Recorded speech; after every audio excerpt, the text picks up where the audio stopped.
This week on Q&A, 12-time Emmy Award-winning reporter Morley Safer discusses his long career at CBS News and his 42 years as a correspondent on 60 Minutes.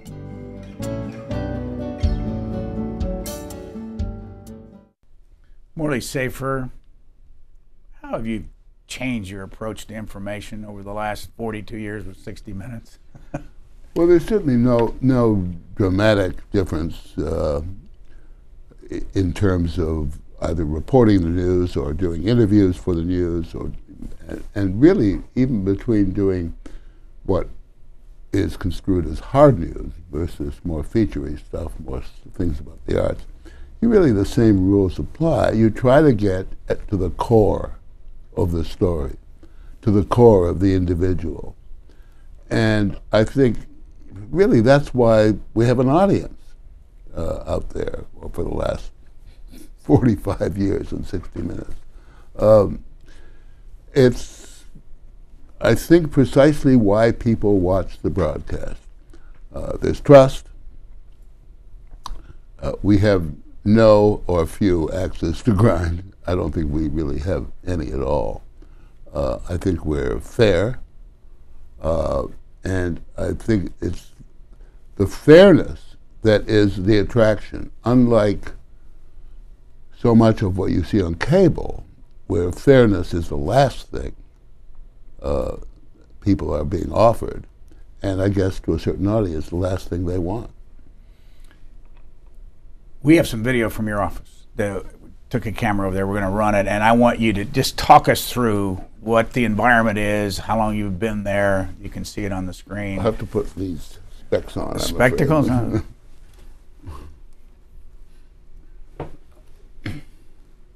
Well, that's the lobby, and we have a huge clock, which no one really likes. That is the corridor where the correspondents all live with their helpers. It's a familiar face. That's is that a normal desk for Morley Safer right there? I confess it is probably neater than normal. Why the big poster? Oh, the big poster is reflects a story I did 30-odd years ago on a question of whether a major painting at the Metropolitan Museum was in fact a fake, and it caused quite a controversy, and I had friends at the Met who refused to speak to me for 20 years, have since come around. The painting is called the Pickpocket or the Thief. I can't remember precisely. And there's a picture right there of you with some of your old colleagues. Oh, Ed. I really miss Ed Bradley. Ed was my next door neighbor in the office, and we both are early risers, and we're in there before anybody else in the morning.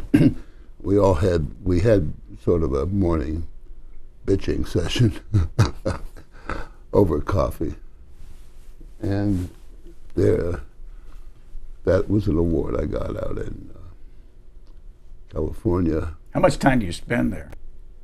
In the office? Mm-hmm. A lot more now. About 3 or 4 years ago, I decided I wanted to go onto half-time. I did not succeed in going half-time, I'm afraid. So I spend much more time than I really need to, but it's the habit. I mean, when you've I don't have to tell you this, when you've been getting up in the morning for 60 years, putting on a clean shirt and tie and going into an office, it's a very hard habit to break. We saw you just a minute ago puff on a cigarette. Yeah, I understand that's not a real cigarette. Well, it's not. But you've had it, what, how many years cigarette have? When were you able to? I still haven't. This is the electronic cigarette that, to all intents, looks like a real one, and to some extent tastes like a real one. It's just pure nicotine. There's none of the junk of the tar or the tar that's in the regular cigarettes, and the smoke that you see is vapor. So Does it work? Yeah, but it certainly works in giving you a nicotine fix. Absolutely does work. But there's still something about the other. I mean, that's why it's called an addiction. This question is not, I'm sure, a lot of fun to answer, but you've sat there and watched a whole bunch of your friends die. Certainly have, and just in the last, within the last year, we lost Andy Rooney. A few years ago, we lost Ed, lost Mike, lost Joe Wershba, who was a long-standing, wonderful producer I worked with, John Tiffin, another long-standing. These are the originals at 60 Minutes. It's been a very, very rough year, and a couple of years.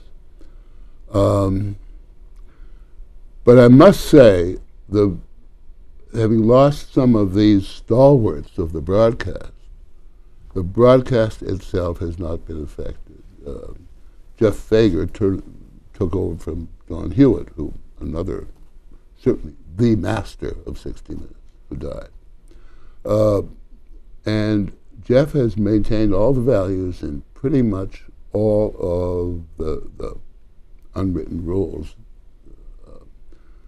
of putting this broadcast on the air. When I started watching you 42 years ago, you were getting 30 million people watching 60 Minutes, and you were in the top and often the top show of the week. You're now getting 10, 11, 12 million, and you're still in the top. What's that say? Well, it says that there's been this extraordinary revolution, both with the internet there, plus the whole cable community has obviously fractured the audience. I hear the figure is 60% being bandied about, 60% of the over-the-air television, network television, has been lost. There's probably more than that. So, you know, the competition is extraordinary. But, you know, on big days, important pieces, there was a piece on recently, as you know, about the operation to get Osama bin Laden. We got a huge audience for that. And I think people do turn to us in great numbers when in history-making moments, certainly. Let me ask you a journalism question. Those that watched it saw a reference to the man that wrote the book as Mark Owen, but everybody else in the country knew his name was Bissonnette. I understand, but I think that probably we consciously stayed with the original rules. Set up when you got rules of engagement in terms of putting this piece on the air. I don't know the precise details. And I think that's actually not that is a very seemly thing to do. One thing that I've noticed in the last 4 years is that, and I've never seen you do this in the history of 60 Minutes, that at my last count, I think you've had 12 interviews with the president, Mr. Obama, since he got involved. I can't remember you ever doing that many with the president. Why so many with this one? Well, I'll tell you quite honestly, because they say he says yes. I mean, there was no shortage of requests for George W. Bush to come on, and as I recall, I don't think we ever interviewed. I'm wrong. He may have been interviewed once, but there is always these. It's kind of the rules of the game to have a request in for an interview with the president, whoever the president may be. And the Obama people and Obama himself, I guess, like to get on the air. But it's the biggest audience in information.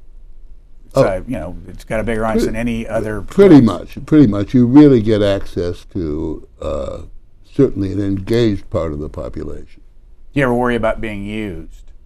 Of course you always worry about being used, but the presumption is, and I think it always is, that at the same time we're using them. And we are not going to be patsies for any administration. And I don't think we ever have been. Let me ask you about people. I want to run some video of Don Hewitt, who for years, how many years did you know him?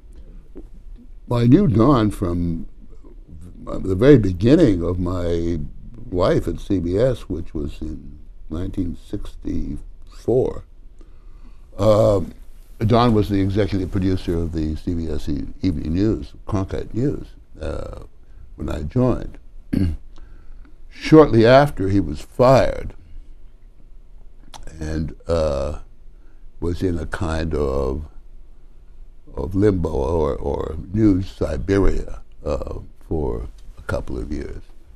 And I did a documentary for it. I got into Communist China, as it was called, in 1968, and did an hour documentary, and Don was the nominal executive producer of that broadcast.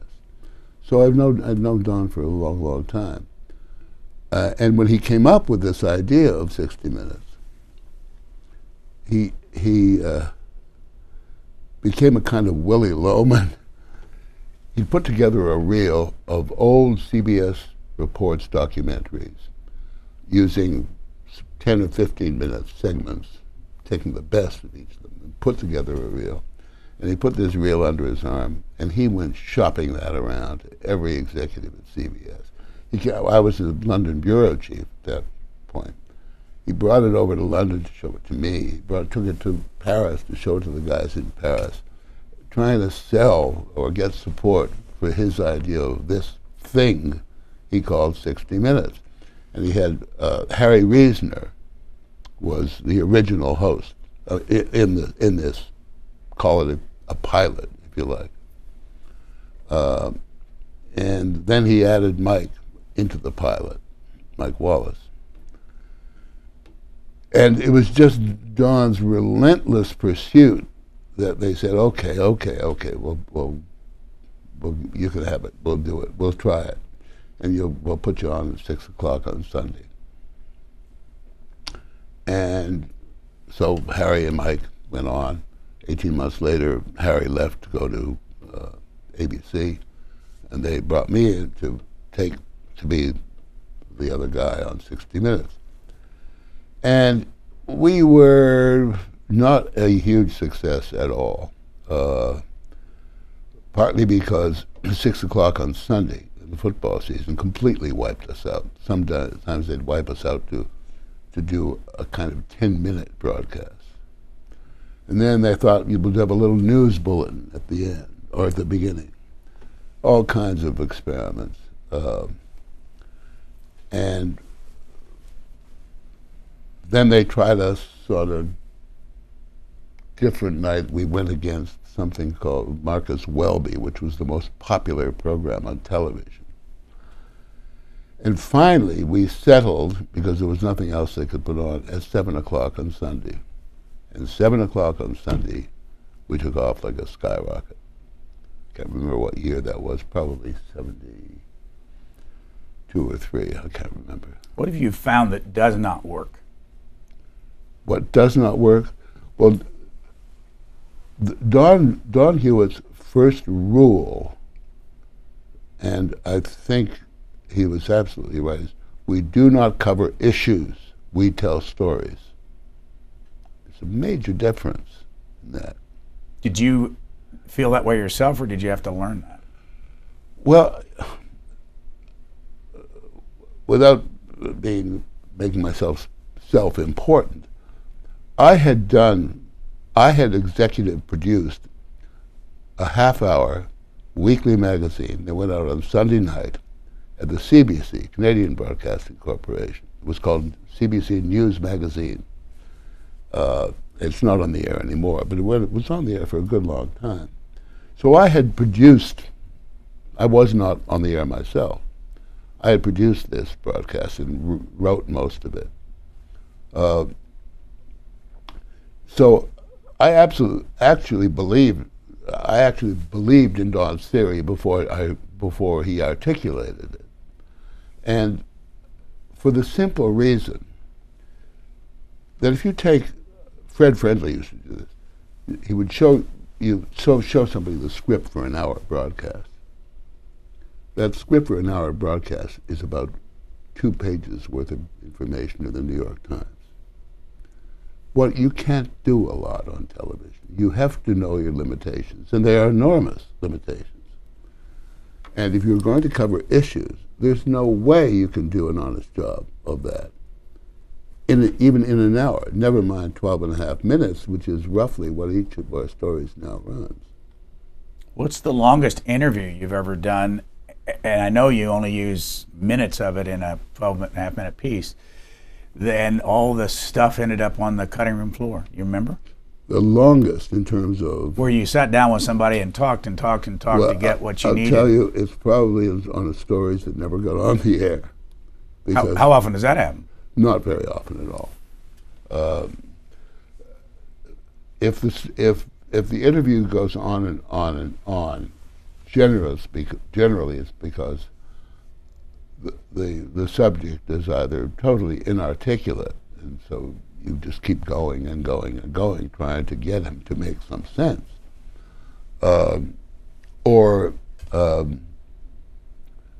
the answers are just so clearly just misinformation, and an interview can just become a slanging match that doesn't really creates more heat than any light, so you just junk it. You were born in Canada, where? Toronto. What was the family like? We were, I would say, lower working class. My father was an upholsterer, immigrant. I'm first generation. Immigrant from Austria. My mother came from a family, the East End of London, Cockney girl. My father immigrated. My father had been in the Austrian army, and he immigrated, I think 1912. Mother's family immigrated about 1910, perhaps. She was 13 when she came. She was a seamstress. Came from a big family.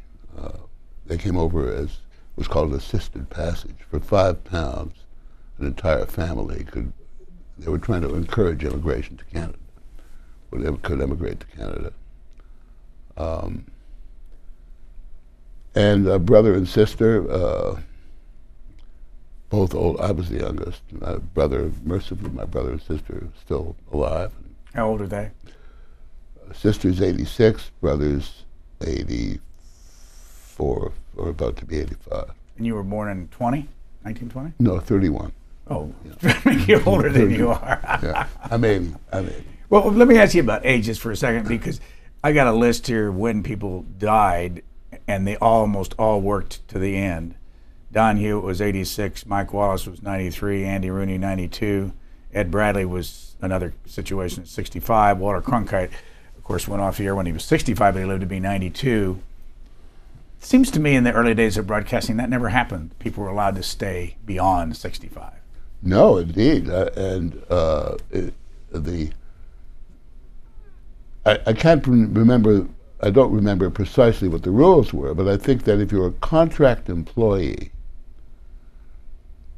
staff people, executives, whatever, I think had to retire at 55, or there was some internal memorandum about that. Contract people had no such limit. And look, I mean, all the guys that you mentioned had pretty much had their marbles to virtually the end. I mean, certainly Ed and John. John effectively left the broadcast probably when he was 84, something like that, 83 or 84. Mike when he was 89 or 90. And Rooney right to the end. What, 2 weeks later or something? Exactly. I want to run that video of Don Hewitt. It's just only 40 seconds, Sure. so people that have not remember him can see what he looks like. Who invented the tick, tick, tick at the beginning of 60 Minutes? I did, but it wasn't at the beginning of 60 Minutes. It was the closing thing over the credits.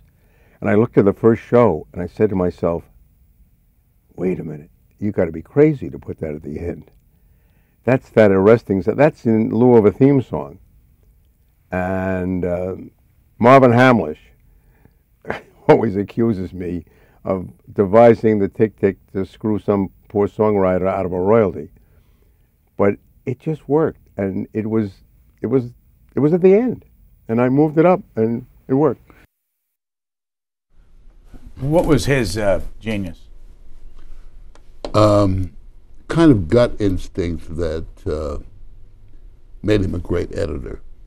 Did you two ever quarrel? Oh. I don't think we had a screening. Oh, I'm overstating this. But pretty much most of the screenings, there was a lot of blood on the floor. Don believed in conflict. He really had a real passionate belief in conflict, that the more you were challenged, the more he challenged you, and the more you responded to his challenges, the better the piece got. What impact did it have on you, that in-your-face personality? I could deal with it because I don't mind a certain amount of conflict myself. Really? Yeah. And Don and Mike, it was exactly the same with Don, and the same with Ed as well. Don was a tough editor, very, very tough. And some of his ideas were completely mad. I mean, just bananas, crazy, wrong. But you could talk him down. And that was the great, Don, for all of his kind of sometimes crazy and garish behavior, you could talk him out of a really lousy idea. And he had a lot of lousy ideas. But he had some brilliant ones as well. Let me go back to your upbringing.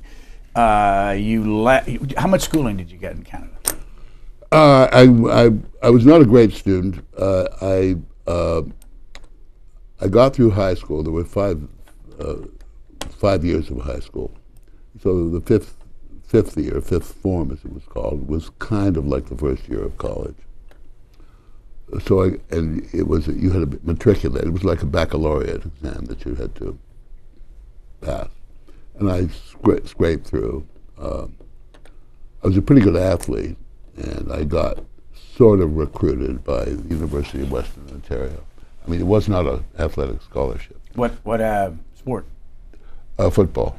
What position? I played halfback. It was not an athletic scholarship. I was encouraged to come, and what they did, which was important to me at the time, is that during the football season, you got full board. So that was one way of... How long did you stay? I think 3 months. So you didn't get a college degree? I did not, no. I did not even finish freshman year. So how did you get into the information business? I knew exactly what I wanted to do. That was how I got into it. I knew I wanted to be a journalist. I was like a lot of people of my era, and I was Hemingway bit. I'd read it. I was always a great reader. A whole family, family of readers, and I read everything of Hemingway's up to that point. And he had been a foreign correspondent, Kansas City Star, also the Toronto Star. He covered the Spanish Civil War, I think, for the Toronto Star. I knew it's exactly what I wanted to do, and I tried to get a job here. That all the big metropolitan papers who just laughed me out of their offices. Ended up in a place called Woodstock, Ontario. It was a daily newspaper, Woodstock Sentinel Review. And my editor there was a wonderful man named Alf Berman. And he said to me on my first day, Safer, "You have no experience at all at this, do you?" And I said, "Yes, sir, I have no experience." "You can't even type, can you?" I said, "Sir, I can't type." And he said, well, you'll learn to type here. And once you are typing in any kind of proficient way, do you know what the first thing you're going to be typing is? I said, "No, sir, I don't know that." He said, "A letter of application to a bigger newspaper." And he was almost right. So I moved on from the Woodstock paper to the London Free Press, London, Ontario. That was a major metropolitan morning and evening. We had, I think, 5 or 6 editions of the paper. Back in the days when papers were actually putting out 5 and 6 editions. And did everything there, did police beats, did feature stories, breaking news, crime, overnight shifts. I really got a lot of really good experience there. Which, after a couple of years, I applied for something called a Commonwealth Press Fellowship, which was you get to spend a year in Britain working at one of the national newspapers, was I think the Times, the Telegraph, and the Guardian, one of the 3 quality dailies at that time. And I applied for that, and of course did not, because it was like a Neiman or something. They were taking people with 10, 15 years experience, and I had 4 years or something like that, working on not a major paper. But they liked my application and the stories that I'd sent them. And they said, "Look, we can't pay the freight on this, but if you can get yourself to England, we'll get you a job on a good paper." So I took my chances and went over and worked for the Oxford Mail in Oxford. And that was just a joy to be working in Oxford at that time. I mean, because even though there is very, very, very serious separation between town and gown at Oxford, between the university and an otherwise industrial city. It was one of the big car manufacturing cities at that time, Oxford. There was a certain amount of drift between the two, and it was just great fun. And I hung out with a lot of all of the reporters there, except for me, were Oxford graduates. So I learned a lot. I learned a lot from a very, very tough editor. I remember I came in on my day off once. The editor was a man named W. Harford Thomas. And I came in to pick up my mail, because that was my fixed address, because I was moving from one rooming house to another, so pick up my mail in the office. I came in on one day off a week. Sometimes it was only a half a day, but I got one day off. And I came, I guess it was a Saturday. And I went in to pick up my mail, and I was wearing a T-shirt, and it was in the summer, June or July. And well turned out, but wearing a T-shirt. A hot day. When I picked up my mail, went out. When I came into the office the next day, there was a note in my pigeonhole from W. Harford Thomas saying, "Mr. Safer, we at the Mail generally prefer dark clothing." You mean if it was a dark T-shirt, you'd have been all right? No. He meant dark clothing. He meant what you're wearing now, and certainly not with a pink tie. What were there's always those moments in somebody's life that make a difference, that change everything. What was the first big one for you? Well, certainly the day I was back in Canada at the end. It was the end of the year of 1963, 64. They brought back all the foreign correspondents. Had been the bureau chief in London for CBC. They brought us back for these year-end review broadcasts that all the networks then did. And I was on with 4 or 5 other correspondents. You know, the UN guy, the Paris guy, the Bonn correspondent, and Moscow, with these round tables. And we did the broadcast. They stayed on after the broadcast for maybe a week or so.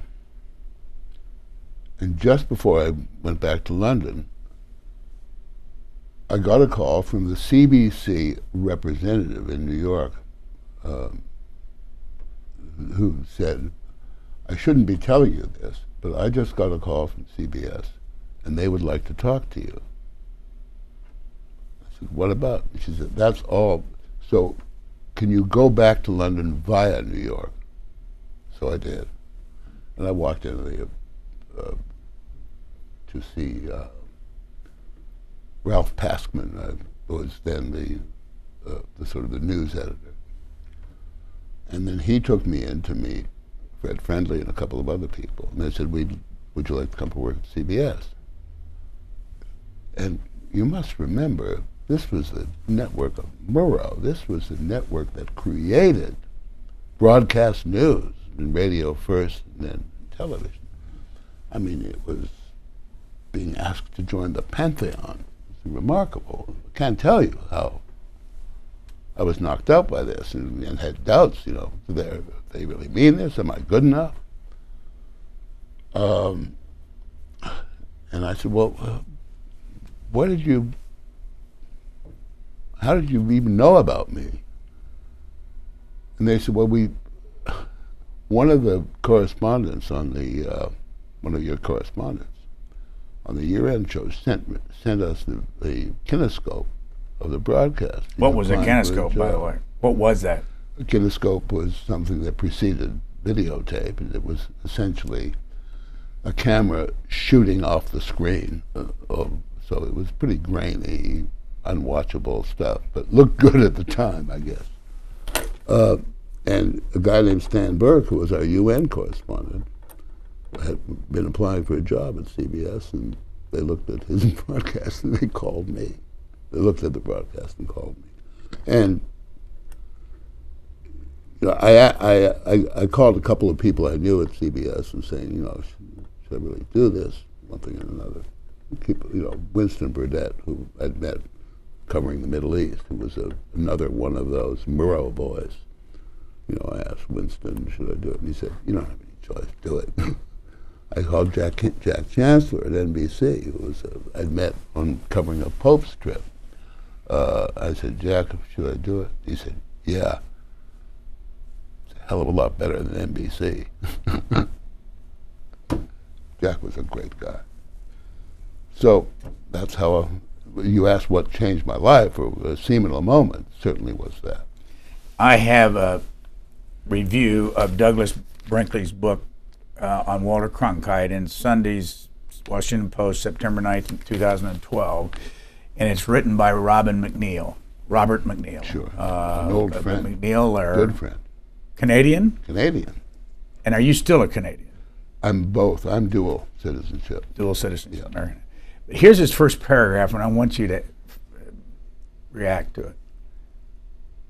For anyone interested in the evolution and power of broadcast news, this book, meaning the Cronkite book, is a tremendous read, minutely documenting TV journalism's most remarkable phenomenon, Walter Cronkite. You agree? Absolutely. I think Walter, I mean, Walter got very, very tired of being described as the most trusted man in America because he knew he shouldn't be. And I say that with affection. But Walter exuded accuracy, decency, fairness. And I think that it was just resonated out there that here was a guy who really was leveling with you. He wasn't holding anything back. At the same time, he wasn't engaged in kind of hyperbolic reporting or conversation or interviews. Patriot in the best sense of the word. best sense of the word, is a patriot is someone who loves his country so much he wants to expose its weaknesses and its shortcomings. And I think that just resonated, and although we always joked about him being, to his face, about being the most trusted man in America, I guess in the final analysis he really was. You know, there are a lot of people listening that say, you know, what's patriotic about showing the shortcomings? You know that there are a lot of people out there, you've heard them, they've emailed you. Yes. They don't like that. I know they don't like that because I don't think they understand the meaning of the word. I mean, who said patriotism was the last refuge of the scoundrel? Was it Dr. Johnson or somebody like that? Well, that kind of, that excessive patriotism, the flag waving by instinct, is a false kind of patriotism. It's not wanting to hear the truth. Is a total phony patriotism. And I think that there has been so much of that flying around in these last few years, and particularly since 9/11. Quite honestly, it just makes my skin crawl. How much of it do you listen to? Well, what's interesting, I'm not, without giving away anything politically about my family or my wife or anything else, when we're watching the conventions,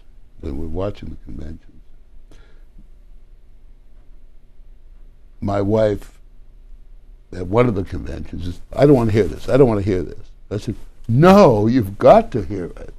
This is what you know, you don't want to hear, you don't want to sit in front of a television set in a political season and not wanting to hear what the other side has to say, because then you're becoming like them.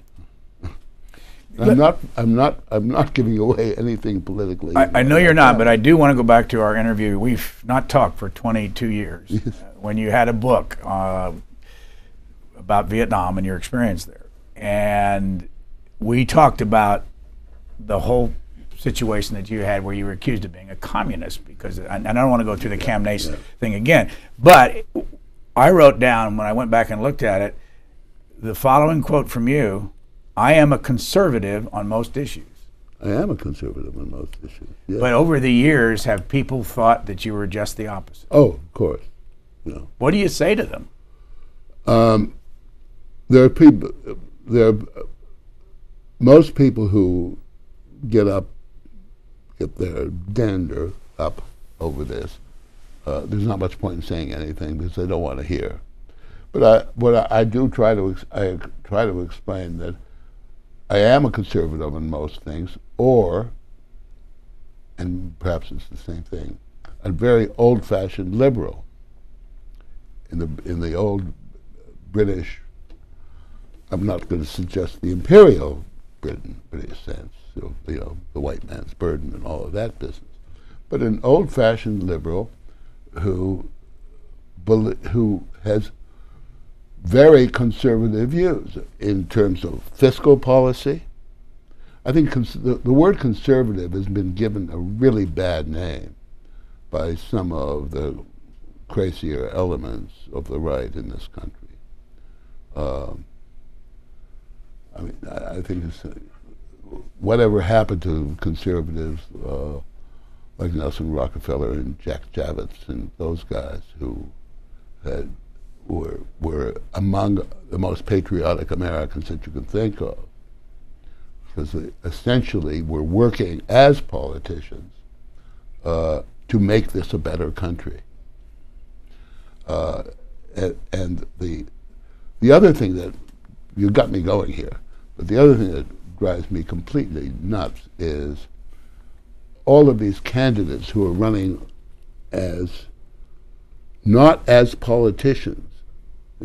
They'll point to their opposition and say, he's a politician, I don't know, whatever.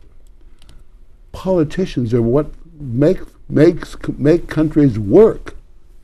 The best moments in this country were moments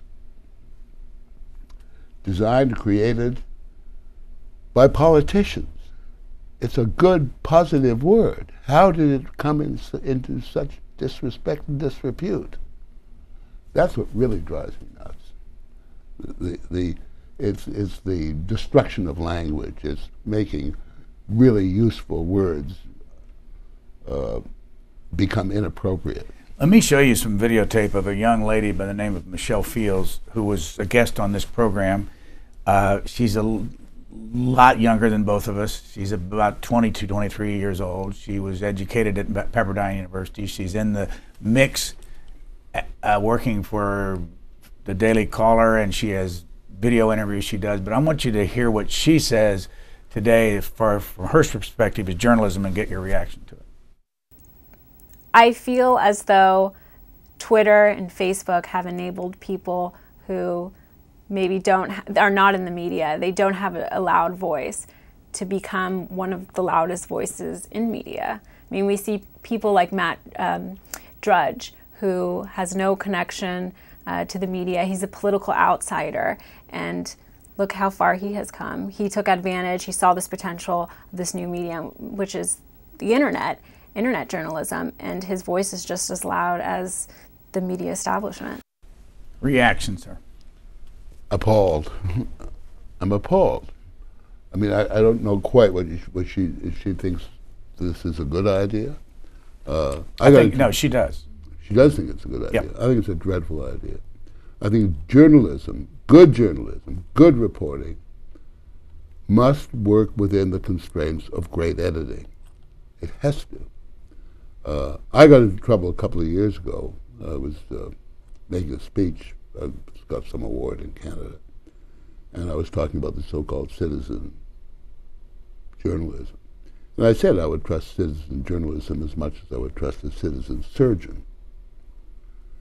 You need to work within discipline, within certain disciplines. And I think the Matt Drudges and many of these others give the real thing a very bad name. Because now everybody's on the internet. I mean, and one of the problems I have with the internet in terms of reading, everything looks as valid as the New York Times, whether it's the typeface, the way it's been set up. So whether you're reading somebody who believes aliens are out to get him, or reading something from the op-ed page of the New York Times, it all has the same look, makes the same visual sense. And I know I'm sounding like a Neanderthal when I say this, but I'm just appalled by half of the stuff that I see on the internet. You know, one of the things I want to ask you about is that in the Brinkley book on Cronkite, we learned a lot about his personal politics and his involvement, even asking Robert Kennedy to run for president back during the war. And there's a lot of resentment has been for years, on the part of the conservatives in this country, or the whatever you want to call the right wing, that there is an agenda. No, I don't think Walter's so-called agenda ever got expressed in his reporting. I really believe that. And I know that. But what about his Vietnam statement? His Vietnam statement, well, there you are, precisely. Where he actually openly stepped aside from his traditional role and made a personal statement. And I can't say, there's not another. And that was, and he, believe me, Walter really sweated that. He really did sweat that. In what way? Well, in the way, am I doing the right thing here? Did you talk to him before he did it? No, I did not. Talked to him a lot about it afterwards. Well, you have a similar, and we've talked about this a long time, the Camnay incident where the burning of the village by the Marines in '65, and I think I've read you having said that you think that might have started, or people think that might have started a trend against the Vietnam War. Yeah, I certainly never said that, and people have blamed me or credited me for it, and I don't believe it. The trend, believe me, the trend. When the country turned against the Vietnam War was when casualties were reaching 100 a week in terms of killed, and the people being killed were the sons of middle-class Americans because of the draft. That's when the country turned against Vietnam. What about today in Afghanistan and Iraq, where it was a volunteer army? You rarely see a New York City, Manhattan person killed in either place. No, because you know, think of all of those commercials that went out on every broadcast, in particular the sports broadcast. So, join the Army, join the Marines, join the Navy. You know, get an education. They didn't say go to war. They said get a degree. And how appealing is that to a young guy with ambition, but no way can afford college? Do a couple of years in the service and get on your way, get a life. And that's the way the military service was offered up, and with a huge dose of patriotism as well, of course. But so I don't think my story had any particular effect. I don't think Walter's story had that much of an effect, quite honestly. I think it was when the casualties started getting over 100 a week, when the sons of middle-class families were being lost. That's when, never mind the students protesting, when the parents started to protest. And when Vietnam, in effect, was a lost cause. What's your take on the Iraq-Afghanistan coverage? Well, I mean, look, I mean, there virtually is no coverage. I mean, except when something really horrible happens. I mean, to most Americans, quite honestly, it's what war? Most Americans are not affected by this. It's the sons and daughters of working class Americans, pretty much, and people whose families live below the poverty line. Why no coverage then? Why no coverage? Mm-hmm. Because sons and daughters of middle class.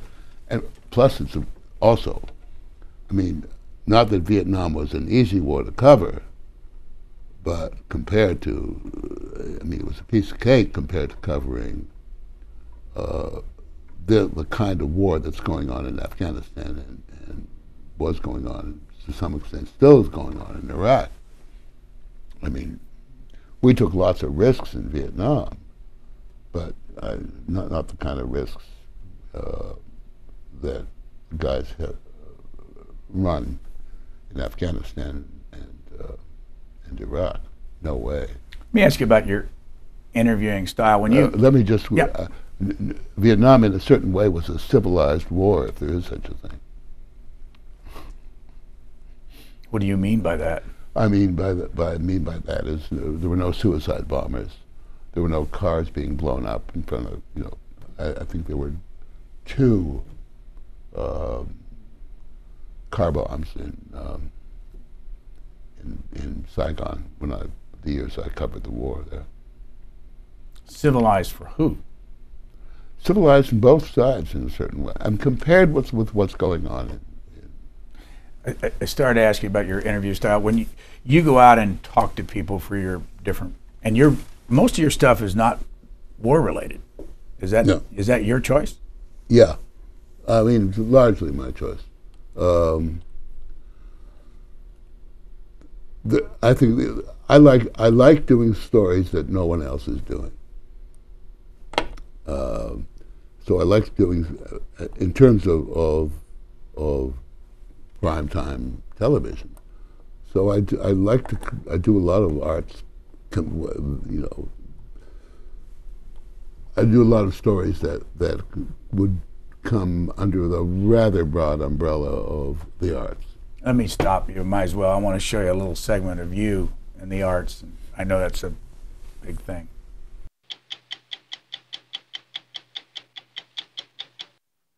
Almost 20 years ago, we broadcast one of the most controversial stories in our 44 years on the air. It was called Yes, But Is It Art? I was accused of being a Philistine, someone lacking the aesthetic sensibility to appreciate the challenging nature of some contemporary art. Art like Jeff Koons' floating basketballs, or another artist's dripping faucet.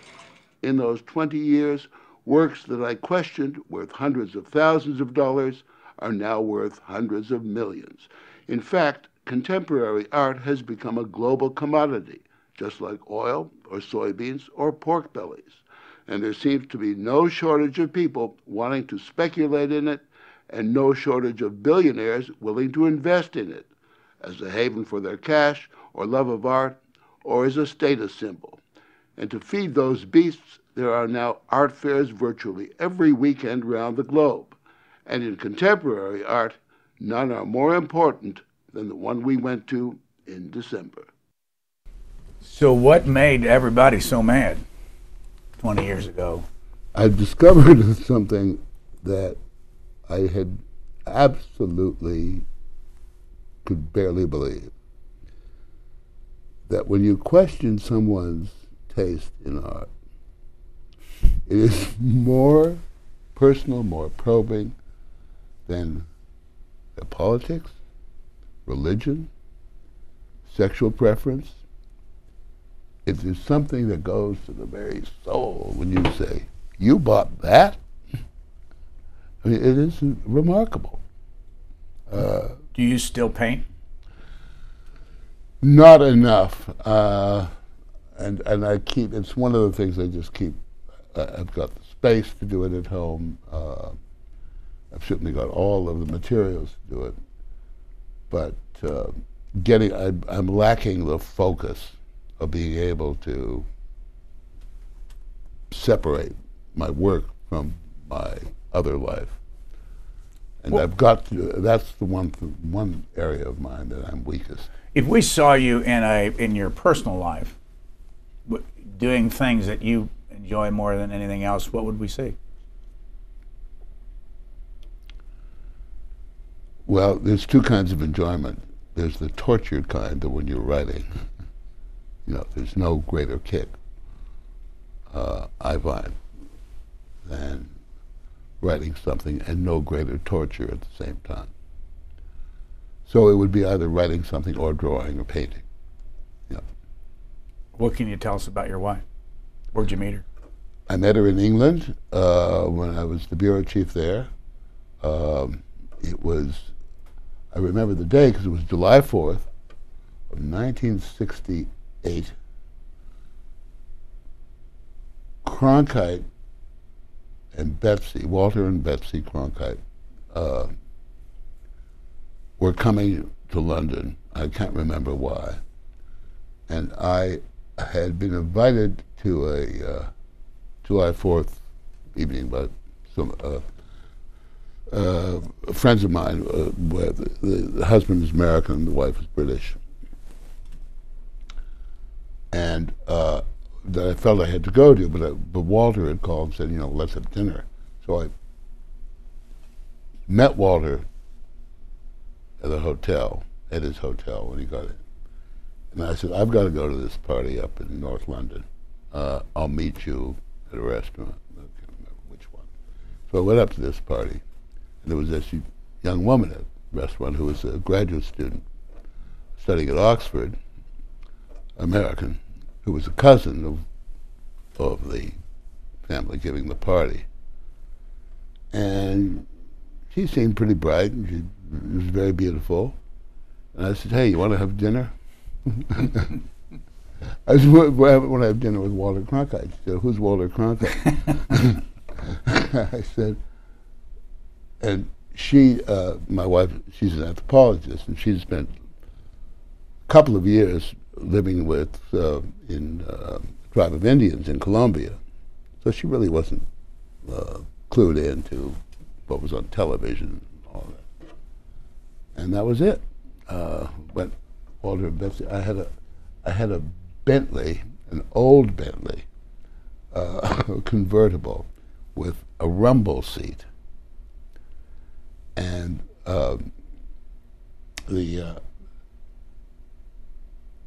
which in British automobile parlance is called a dicky, the rumble seat. So off we went, picked up Cronkite, Betsy, who got in the rumble seat in this open car, and we had a lot to drink that night. Walter and Betsy were great fun to be with, I must say. And when we finally sort of ended the evening, which was about 1 or 2 in the morning, driving Walter to his hotel, we went past Buckingham Palace, and then there was no security around it. Now all those roads are blocked, but this no security. So except for the guardsmen out in front. And Walter insisted that I do a couple of circuits around Buckingham Palace, and he got up and did his impersonation of the Queen. The only witnesses were the 2 guardsmen in the sentry boxes at either side of Buckingham Palace. How long did you date before you married? That was July 4th, and we were married on October 28th. Who is Sarah Alice Ann Safer? Sarah Alice Ann Safer is my daughter, our daughter, who had a very brief career in journalism, and still may have another career in it, but at the moment she's busy raising twin 6-year-old girls and a 10-year-old boy. What kind of marks do you give yourself as a grandfather? Very low. I was not a great father either, I confess. I was on the road for so much of those years that she was growing up. And it's something I regret and still feel deep regret about. I did not, chose not to spend more time with her. What are you thinking about your legacy and your papers and all that? What does it matter to you? I think about it a bit. I mean, I'm not obsessed by it.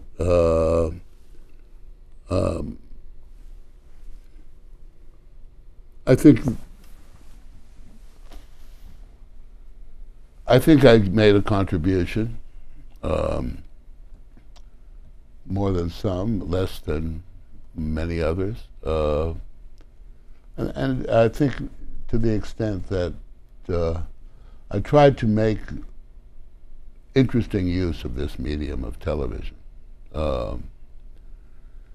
which it's a difficult medium to work in because of the time constraints. Simple as that. As I said before, if you look at an hour-long television broadcast, you'll find a script that won't even cover 2 pages of the New York Times. What will you do with? Do you have papers? Do you have videos of your? I have papers and some videos, and I've given everything. I'm giving everything to the University of Texas, which has a wonderful archive of American journalism, and it's the archive actually of American history. And Walter Cronkite has given his papers. Andy Rooney has. Many of the real giants of journalism have given their papers. I've got to read you a quote from our interview 22 years ago. You say that writing the book that you had written back in '89 was very satisfying. Then you said, "I'd like to do it again, perhaps in a year or 2. What happened? Well, you know what happens. I mean, come on. And it's that is something I've really been thinking about a lot. And what keeps me from doing it, first of all, I've been asked I can't tell you how many times, to write a memoir, which I have no interest in doing. There are one or two subjects that I would like to expand on.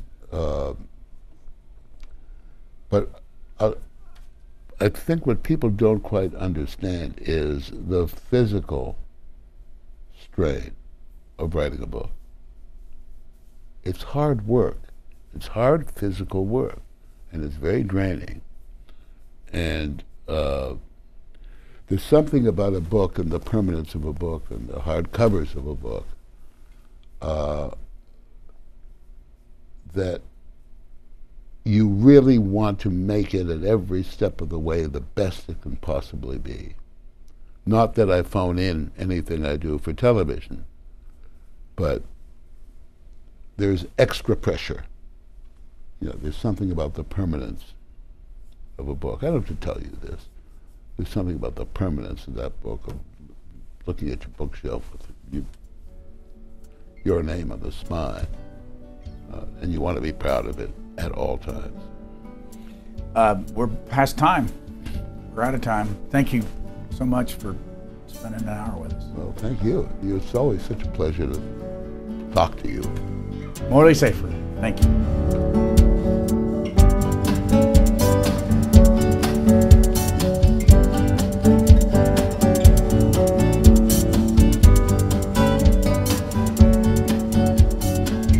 For a DVD copy of this program, call 1-877-662-7726. For free transcripts or to give us your comments about this program, visit us at qna.org.